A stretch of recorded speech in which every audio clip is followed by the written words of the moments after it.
नमस्कार।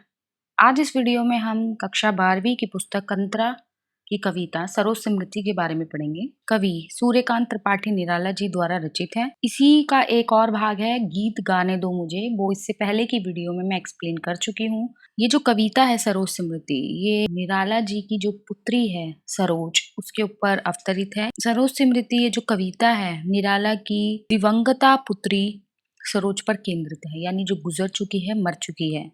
यह कविता नौजवान बेटी के दिवंगत होने पर पिता का विलाप, यानी उनकी जो कम उम्र में पुत्री का देहांत हो गया, उसी के विलाप में, उसी के दुख में उन्होंने इस कविता को लिखा है। पिता के इस विलाप में कवि को कभी शकुंतला की याद आती है, कभी अपनी स्वर्गीय पत्नी की। बेटी के रूप रंग में पत्नी का रूप रंग दिखाई पड़ता है, जिसका चित्रण निराला ने यहाँ पर किया है।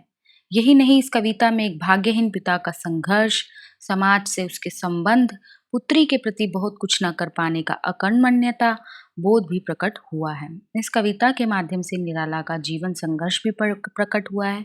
तभी तो कहते हैं कि दुखी जीवन की कथा रही, क्या कहूँ आज जो नहीं कही। तो आइए हम बिना किसी देरी के कविता की ओर बढ़ते हैं। और कविता की ओर बढ़ने से पहले यही कहूंगी, वीडियो को पूरा जरूर देखें अच्छे से समझने के लिए। साथ ही साथ अंत में मैं आपके साथ इस कविता के प्रश्नोत्तरों की भी चर्चा करूंगी। वीडियो अच्छा लगे तो लाइक, कमेंट व शेयर जरूर कीजिए और भी नोटिफिकेशंस को पाने के लिए चैनल को सब्सक्राइब करना ना भूलिए। पहले पद की ओर बढ़ने से पहले मैं इसकी प्रसंग बता देती हूँ कि प्रस्तुत पंक्तियाँ सूर्यकांत त्रिपाठी निराला द्वारा रचित कविता सरोज स्मृति से अवतरित है। यह कविता कवि की दिवंगता पुत्री सरोज पर केंद्रित है और यह कविता एक शोक गीत है। यह कविता कवि के हृदय का विलाप है, दुख है। इस कविता में एक भाग्यहीन पिता का जीवन संघर्ष एवं कुछ न कर पाने का बोध यहाँ पर हमें दिखाई देता है। तो पंक्तियों की ओर बढ़ते हैं, जिसमें कवि कहते हैं कि देखा विवाह आमूल नवल। अब आमूल का मतलब है यहाँ पूरी तरीके से और नवल का मतलब है नया। अब नया विवाह क्यों कहेंगे? क्योंकि जो सूर्यकांत त्रिपाठी निराला जी हैं वो समाज से हटे हुए थे, कटे हुए थे और उनकी पत्नी का भी कम उम्र में देहांत हो गया था और उनकी पुत्री भी कम उम्र में देहांत हो गई थी। तो वो जो रिश्तेदार, नाते संबंधी, वो सबसे कटे हुए थे। साथ ही साथ वो समाज में एक अलग सोच लेकर चलते थे, समाज से वो संघर्ष करते आए थे। तो उन्होंने पुरानी रूढ़ियों और परंपरागत तरीकों से अपनी पुत्री का विवाह नहीं किया, बल्कि नए तरीके से अपनी पुत्री का विवाह किया। तो वो उसी को यहाँ पर व्यक्त कर रहे हैं कि जो कवि है निराला, वो कहते हैं कि तुम्हारा विवाह नए रूप से होते हुए मैंने देखा, कि देखा विवाह आमूल नवल, और जो तुम्हारा पूरी तरीके से नया विवाह हुआ है वो मैंने देखा है। तुझ पर शुभ पड़ा कलश का जल। और आगे वो बताते हैं कि शुभ पड़ा यानी जो कलश, यानी जो घड़ा है, जिसमें जो पवित्र जल जिसमें भरा हुआ है और जो शुभ मंगल कार्यों में इस्तेमाल किया जाता है, उसका जो जल है छलक कर तुझ पर गिर पड़ा। देखती मुझे तू हसी मन। आगे फिर वो कहते हैं कि जो उनकी पुत्री है वो कवि को देखकर काफी मंद मंद मुस्कुरा पड़ती है। ऐसा कि शादी का समय है तो एक एक्साइटमेंट भी है, एक नर्वसनेस भी है। तो उन सब में क्या है, एक हल्की सी अपने पिता को देखकर मंद मंद मुस्कुरा पड़ती है। होठों में बिजली फंसी स्पंद। और आगे वो कहते हैं कि उसके होठों में ऐसा प्रतीत हो रहा है कि कुछ वो कहना चाह रही है और बिजली फंसी। बिजली फंसी का मतलब कि उसके होठों में कोई बात जो है वो दबी हुई है और वो उसको कहना चाह रही है, पर अभी वो अवसर नहीं है, वो मौका नहीं है। और उसकी दिल की धड़कन स्पंद, यानी जो धड़कनें हैं वो भी काफी तीव्र हो गई है, क्योंकि हो सकता है वो नर्वस भी हो, घबरा भी रही हो। उर में भर झूली छवि सुंदर, प्रिय की अपशब्द श्रृंगार मुखर। और आगे कहते हैं कि तेरे हृदय में, उर यानी हृदय में, अपने प्रियतम के प्रति एक खास छवि झलक रही है। क्योंकि कहा जाता है कि जब विवाह होता है तो उस समय मेकअप के साथ साथ या आभूषणों के साथ साथ, कपड़ों के साथ साथ, जो एक नई लाइफ में घुसने का जो एक्साइटमेंट होता है, जो खुशी होती है, वो भी एक ग्लो के तौर पर चेहरे पे निखर आती है। तो यहाँ पे वही कह रहे हैं, जो प्रियतम के प्रति एक खास छवि जो तेरे मन में झलक रही है, वो साफ दिखाई दे रही है, जिसे व्यक्त कर पाना तेरे लिए संभव नहीं था, क्योंकि तेरा पति तेरे श्रृंगार का एक माध्यम था जो स्पष्ट झलक रहा था। यानी तू सिर्फ सुंदर अपने आभूषण और वस्त्रों की वजह से नहीं है, तेरे चेहरे का जो ग्लो है वो हो सकता है तेरे पति भी हो, और तू कुछ नहीं कह पा रही है, और तेरे पति का श्रृंगार ही जो माध्यम था वो तेरी सुंदरता को व्यक्त कर रहा था। आगे कवि बढ़ते हैं और कहते हैं, तू खुली एक उच्छ्वास संग। की तू खुली एक उच्छ्वास संग का मतलब, यानी एक उच्छ्वास का मतलब है आहा भरना, लंबी लंबी सांसें लेना। कि जैसे कि मैंने कहा विवाह का समय है और वो कुछ घबराई भी हुई है, कि तू खुली उच्छ्वास संग, और तू जो है एक लंबी-लंबी आहें भर रही है और तेरा जो रूप सौंदर्य है कुच्छवास की तरह विकसित होकर अंग-प्रत्यंग में स्थिर हो गया है कि विश्वास स्तब्ध बंध अंग-प्रत्यंग। और जो तेरा विश्वास है वो हैरान है और तेरा जो अंग-प्रत्यंग है तेरी सुंदरता के कारण और भी ज़्यादा स्थिर हो गया है, देखते ही बनता है। नत नयनों से आलोक उतर, आलोक यानी रोशनी, नत नयनों से आलोक उतर काँपा अधरों पर थर थर थर। और आगे वो अपनी पुत्री के विवाह को याद करते हुए कहते हैं कि तेरे नेत्र जो झुके हुए थे वे एक अजीब सा प्रकाश दे रहे थे, अजीब सा प्रकाश दे रहे थे क्योंकि एक नए जीवन में घुसने की जो सकारात्मकता और एक एक्साइटमेंट, एक जिज्ञासा जो तेरे अंदर है वो तेरी आंखों के झुकी हुई आंखों से ही नजर आ रहा था। तेरे होठ कांप रहे थे कि कांपा अधरों पर थर थर थर, और तेरे होठ कांप रहे थे, शायद तू कुछ कहना चाहती थी। देखो मैंने वह मूर्ति धी थी, धी यानी प्यास। देखो मैंने वह मूर्ति धी थी, मेरे वसंत की प्रथम गीति। और तुझे अपनी माँ का अभाव खल रहा था, और यहाँ पे वो कवि कहना चाह रहे हैं कि शायद तुझे अपनी मूर्ति दी थी, यानी तुझे अपनी माँ का जो अभाव है वो खल रहा था। तुझे देखकर मुझे ऐसा लग रहा था जैसे मानो जीवन के सुखद क्षणों का कोई प्रथम गीत तू ही था। मेरे वसंत की प्रथम गीति और मेरे जीवन के सुखों के समय का प्रथम गीत तू ही थी। तो यहाँ पर ये जो पूरा गीत है उन्होंने अपनी बेटी को समर्पित किया है, और ये जो संपूर्ण पद है इसको पढ़कर यही महसूस होता है, मालूम होता है कि ये उन्होंने अपनी पुत्री के लिए लिखा है, उसके विवाह के समय ही उन्होंने ये इसको बताया है। तो अब हम इसकी विशेष की ओर बढ़ते हैं। पहला है कि स्मृति बिंब साकार हो चुका है क्योंकि पूरी स्मृति के आधार पर ही ये कविता रचित है। नत नयनों में अनुप्रास अलंकार है, मूर्ति धीति मानवीकरण किया गया है, माँ से उसकी कल्पना की गई है, संस्कृत निश्चित शब्दावली का प्रयोग है और कविता छंद बंधन से मुक्त है।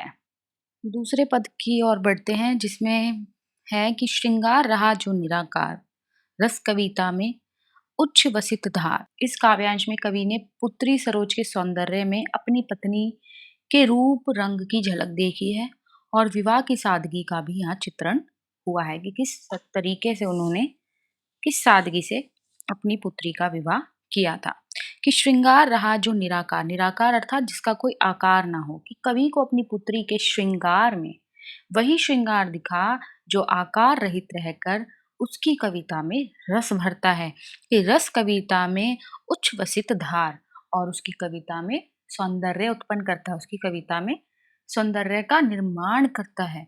यानी कविता का यह रस कवि के प्राणों में मेरे प्रियतम के साथ बिताए गए क्षणों को व्यक्त कर रहा है। किस प्रकार कि गाया स्वर्गीय प्रिया संग, और आगे चल के जो कवि हैं निराला जी हैं वो अपनी स्वर्गीय पत्नी को याद करते हुए कहते हैं कि गाया स्वर्गीय प्रिया संग भरता प्राणों में राग रंग, कि वो अपनी पुत्री के लिए कह रहे हैं कि ऐसा लग रहा है कि वो कोई स्वर्ग लोक से उतरी किसी परी जैसी लग रही है। कि कवि कहते हैं जो समय उन्होंने अपनी स्वर्गीय पत्नी के साथ बिताया था, जो श्रृंगार के पल, जो अच्छे पल उन्होंने अपनी पत्नी के साथ बिताए थे, उसी का जो फल है वो उनकी पुत्री के रूप में उनको झलक दिखाई दे रही है। यानी ऐसा लग रहा है कि उसका सौंदर्य जो है ये मेरे कर्मों का फल है, कि उन दोनों ने जो साथ में अपना टाइम स्पेंड किया एज हस्बैंड वाइफ, उनको उसका प्राणों की तरह, कवि को अपने प्राणों की तरह अपनी पुत्री में राग रंग वही रूप सौंदर्य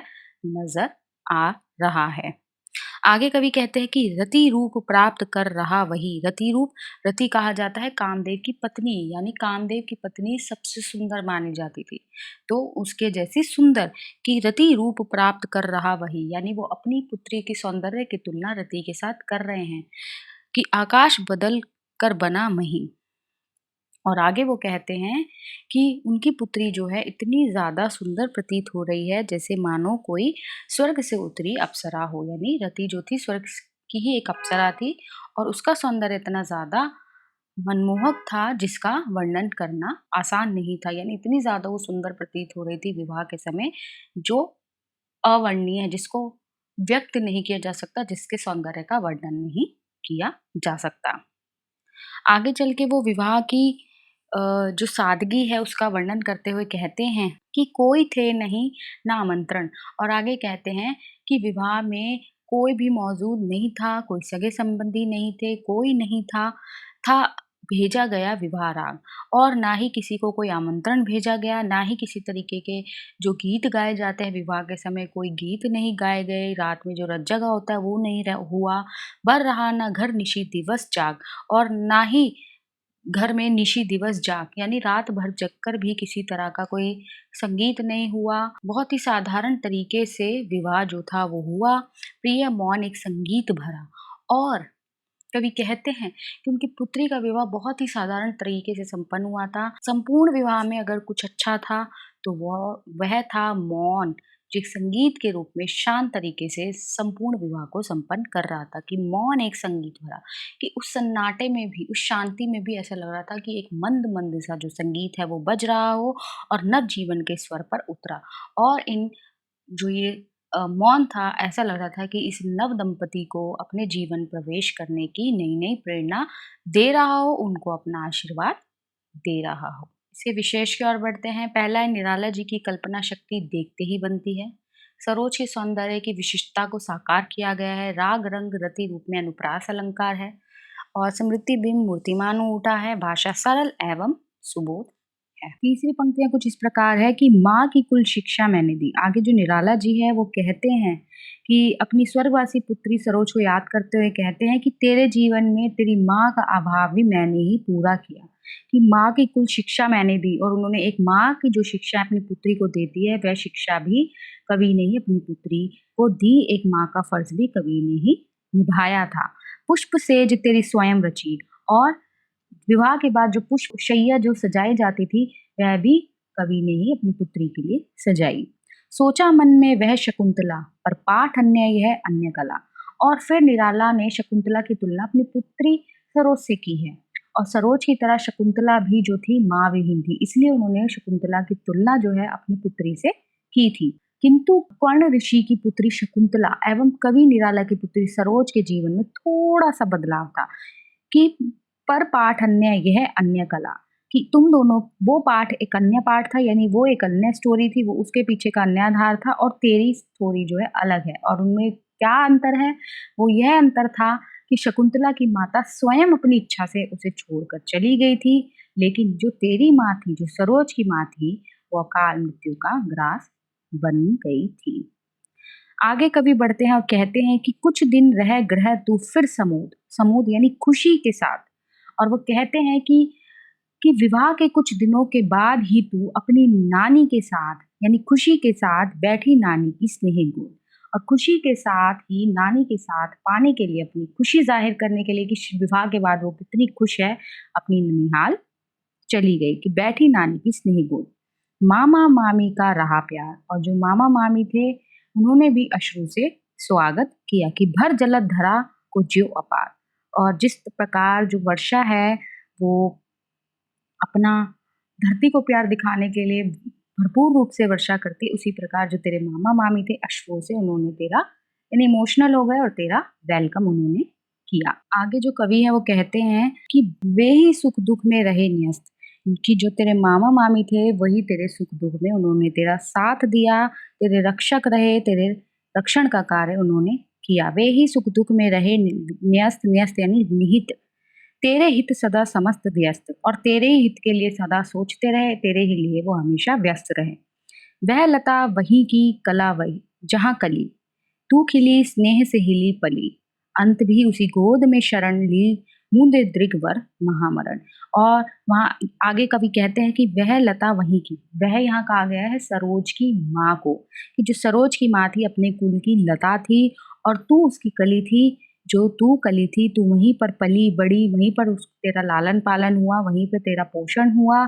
अंत समय में भी तू उसी गोद में शरण ली, और अंत समय में भी तू अपने ननिहाल गई, और अंतिम समय में भी तूने अपनी नानी के ननिहाल में ही अपने तूने जीवन के अंतिम क्षण मृत्यु के वक्त भी ननिहाल में ही मौजूद थे, और वहीं पर तूने महामरण यानी मूंदे दृग, दृग यानी आंखें, और तूने अपनी आंखें मूंद ली, और महामरण, और तूने अपने मरने का वर्ण वहां पर कर लिया। इसके विशेष की ओर बढ़ते हैं। सरोज के अंतिम समय का मार्मिक वर्णन है। भरे जलद अपार में उत्प्रेक्षा तथा उदाहरण अलंकार है। मामा मामी सदा समस्त में अनुप्रास अलंकार है, संस्कृत निष्ठ शब्दावली का प्रयोग है और कविता जो है छंद बंधन से मुक्त है। चौथा पद है कि मुझ भाग्यहीन कि तू संबल, संबल यानी सहारा। और यहाँ इन पंक्ति के माध्यम से जो कवि निराला है अपने भाग्य को भाग्यहीन कहते हुए, अपने आप को भाग्यहीन कहते हुए कहते हैं कि मुझ भाग्यहीन हीन की एकमात्र तू ही सहारा थी, मेरा संबल तू ही थी। युग वर्ष बाद जब तू हुई विकल, विकल का मतलब है बेचैन। और कवि निराला ने कहा कि उनके जीवन में सबसे ज्यादा दुख की कथाएं हैं। उन्होंने सदैव अपने जीवन में दुखी सहा है, संघर्ष करते रहे हैं, जैसे कि हम कविता की शुरुआत में भी जान चुके हैं कि उनका जो जीवन था बहुत संघर्षपूर्ण था और कम उम्र में उनकी पत्नी का देहांत हो गया, प्लस उनकी बेटी की भी मृत्यु हो गई। निरंतर दुखी दुख उन्होंने सहा है और दुखों से वो निरंतर संघर्ष करते रहे हैं और वो ये कहते हैं कि उनके जीवन में सबसे ज्यादा दुख की कथाएं हैं। कवि निराला जो है कविता के अंतिम पंक्तियों के माध्यम से बताते हैं कि उन्होंने कभी भी अपने सुख एवं दुख की चर्चा कभी किसी से नहीं की और ना ही कही, तो वह आज कैसे कहेंगे कि युग वर्ष बाद जब तू हुई विकल, और जब इतने वर्षों के बाद मेरे साथ रहते हुए तू मुझसे बिछड़ गई, यानी तू मृत्यु को प्राप्त हो गई। दुखी जीवन की कथा रही और निराला जी कहते हैं कि जो उनके जीवन की कथा रही है वो सिर्फ और सिर्फ दुख ही रही है। क्या कहूँ आज जो नहीं कही। और वो कह रहे हैं कि इस दुख को मैं कैसे एक्सप्लेन करूँ, जब आज तक मैंने अपने दुख को किसी के साथ नहीं साझा किया, किसी के साथ शेयर नहीं किया, तो आज मैं अपने दुख को किसी के साथ कैसे शेयर साझा कर लूँ। हो इसी कर्म पर वज्रपात, वज्रपात यानी भारी विपत्ति। और कवि कहते हैं कि मुझ पर भले ही वज्रपात हो जाए, अर्थात विपत्ति आ जाए, यानी जो वो अपना कभी कर्म कर रहे हैं, जो उसके सारे कर्म हैं वो चाहे नष्ट ही क्यों ना हो जाए, लेकिन यदि धर्म रहे नत सदा मात, यानी नत यानी हमेशा, लेकिन यदि कवि का धर्म उनके साथ है तो वो जीवन की हर मुश्किल परिस्थितियों का भी सामना डटकर कर सकते हैं। कि इस पथ पर मेरे कार्य सकल, और इस रास्ते पर, इस मार्ग पर जो उसने अपनी तक सारे सकल यानी सभी कार्य, अपने शुभ कार्य या जो भी अच्छे कर्म किए हैं, हो भ्रष्ट शीत के से शतदल। भ्रष्ट यानी नष्ट हो जाना, शीत यानी शीत का महीना। कि जिस प्रकार सर्दियों के मौसम में उसके ऊपर कमल शतदल अर्थात कमल के फूल के ऊपर जब ओस की बूंदें पड़ती है ठंड की वजह से वो जो है नष्ट हो जाते हैं, तो वो यही कहते हैं कि जिस तरीके से कमल का फूल नष्ट हो जाता है, लेकिन यदि मेरा धर्म मेरे साथ है तो मैं जीवन की हर परिस्थितियों का डटकर सामना कर सकता हूँ। आगे कवि कहते हैं कि कन्या, कन्या यानी अपनी पुत्री को संबोधित करते हुए कहते हैं कि कन्यागत कर्मों का अर्पण। और आगे वो कहते हैं कि हे पुत्री, कि जो भी मैंने अपने समय में अपने जो भी मैंने शुभ कार्य किए हैं वो तुझे मैं कर करता मैं तेरे तर्पण, तर्पण अर्थात किसी को श्रद्धांजलि देना, और उनको ऊपर मैं अपने सभी अच्छे कामों को तेरे ऊपर तर्पण करता हूँ। इसका भावार्थ यही है कि इस तरीके से कवि ईश्वर से प्रार्थना करते हैं कि उनके सभी अच्छे कर्मों का फल उनकी पुत्री सरोज को प्राप्त हो, और ऐसा कहते हुए अपनी पुत्री सरोज का तर्पण करते हैं। तो आशा करती हूँ आपको कविता जो है अच्छे से क्लियर हो गई होगी। अब हम बिना किसी देरी के इसके प्रश्नोत्तरों की चर्चा कर लेते हैं, जिसमें पहला प्रश्न है कि सरोज स्मृति के नववधु रूप का वर्णन अपने शब्दों में कीजिए। तो कविता आपको क्लियर ही है, फिर भी हम डिस्कस कर लेते हैं कि कवि निराला को अपनी पुत्री जो थी सरोज, विवाह वाले दिन कामदेव की पत्नी रति जैसी सुंदर प्रतीत हो रही थी। सरोज जब हंस रही थी तब वह अपने होठों के मध्य रोक भी रही थी, अपनी हंसी को रोक भी रही थी। विवाह वाले दिन सरोज को अपनी माता की भी बहुत याद आ रही थी और सरोज विवाह के जोड़े में बिल्कुल अपनी माता की तरह लग रही थी। कवि निराला को अपनी पुत्री में अपनी पत्नी की छवि दिख रही थी और कवि निराला को अपनी पुत्री संसार की सबसे सुंदर वधू प्रतीत हो रही थी। ये सब कुछ हम डिस्कस कर चुके हैं। प्रश्न 2 है, देखिए छात्रों, अगर आपको पद क्लियर है ना तो प्रश्न कहीं से भी आ जाए, वन वर्ड में आ जाए, एक्सप्लेनेशन में आ जाए, तो आप अटेम्प्ट कर सकते हैं। प्रश्न 2 है, कवि को अपनी स्वर्गीय पत्नी की याद क्यों आई? कवि निराला को अपनी पत्नी की याद इसलिए आई क्योंकि उनकी पुत्री सरोज को विवाह के जोड़े में देख कर आई। क्योंकि जब वह कविता लिख रहे थे तब अपनी पुत्री सरोज को याद करते करते भी कवि निराला को अपनी पत्नी की याद बेहद सता रही थी। एक पिता होने के साथ साथ एक माँ के भी कर्तव्य कवि ने निभाए थे, इसलिए विवाह वाले दिन कवि निराला को अपनी पत्नी की याद आ रही थी। और ये एक इमोशन भी है कि हस्बैंड वाइफ साथ होते तो अपनी पुत्री का विवाह देख पाते। प्रश्न 3 है, आकाश बदल कर बना मही में आकाश और मही शब्द किनकी ओर संकेत करता है? तो प्रस्तुत काव्य पंक्तियां कवि निराला को श्रृंगार से भरपूर कल्पना के क्षण याद दिला रहे हैं। कवि निराला को अपनी पुत्री विवाह के दिन ऐसी लगी मानो आकाश से कोई उतरी परी हो जो धरती पर उतर आई हो। आकाश और मही। प्रश्न 4 है, सरोज का विवाह अन्य विवाहों से किस प्रकार भिन्न था? ये हम जान ही चुके हैं क्योंकि अलग तरीके से किया गया था। इसमें रिश्तेदार वगैरह नहीं थे, कोई गीत नहीं गाए गए थे, किसी को निमंत्रण नहीं दिया गया था, किसी तरह की कोई रस्में नहीं हुई थी और बहुत सादगी के साथ ये विवाह संपन्न हुआ था। प्रश्न 5 है, वह लता वही की जहाँ कली तू खिली पंक्ति के द्वारा प्रसंग को उद्घाटित किया गया। लता उसकी माँ को कहा गया था, जैसे कि वह शब्द का मैंने मतलब बताया कि वो उसी कुल की पुत्री थी और वहीं पर तू भी खिली, यानी तेरा भी ननिहाल में ही पालन पोषण हुआ। सरोज के बारे में वो उसके बचपन का चित्रण यहाँ पर करते हैं। पंक्तियों का अर्थ स्पष्ट करना है। नत नयनों से आलोक उतर, इसका मतलब है कि कवि अपनी प्रसन्नता को व्यक्त करते हैं। कवि अपनी पुत्री सरोज की आंखों का वर्णन करते हुए कहते हैं कि उसकी आंखों में एक चमक था। दूसरा है श्रृंगार रहा जो निराकार, यानी ऐसा श्रृंगार जो अर्थहीन हो, जिसको कोई आकार नहीं दिया जा सकता हो। तीसरा है पर पाठ अन्य, यह अन्य कला, यानी वो शकुंतला वाला उदाहरण था जब उन्होंने सरोज को शकुंतला से कंपेयर किया था कि शकुंतला जो थी वो अलग थी, उसकी स्टोरी अलग थी, उसकी माँ उसको खुद छोड़ के गई थी, लेकिन जो सरोज थी उसकी माँ भगवान को प्यारी हो गई थी, उसकी मृत्यु हो गई थी। अंतिम है, यदि धर्म रहे नत सदा याद। इसमें सूर्यकांत त्रिपाठी कहते हैं कि वे सच्चाई के पथ पर चलना अधिक पसंद करते हैं और कवि निराला का जीवन दुखों से भरा पूरा था, लेकिन फिर भी कभी उन्होंने कोई गलत रास्ता नहीं चुना।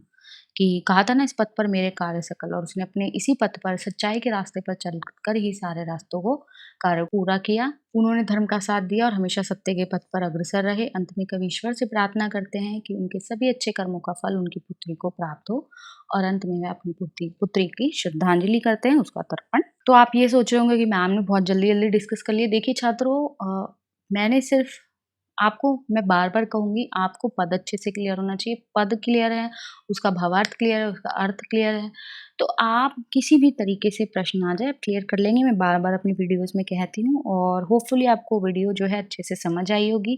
किसी तरह का कोई डाउट हो तो कमेंट ज़रूर कीजिए, आपको कमेंट का रिप्लाई मिलेगा। साथ ही साथ वीडियो अच्छा लगे तो लाइक, कमेंट व शेयर ज़रूर कीजिए और आगे और भी नोटिफ़िकेशंस को पाने के लिए चैनल को सब्सक्राइब करना ना भूलिए। धन्यवाद।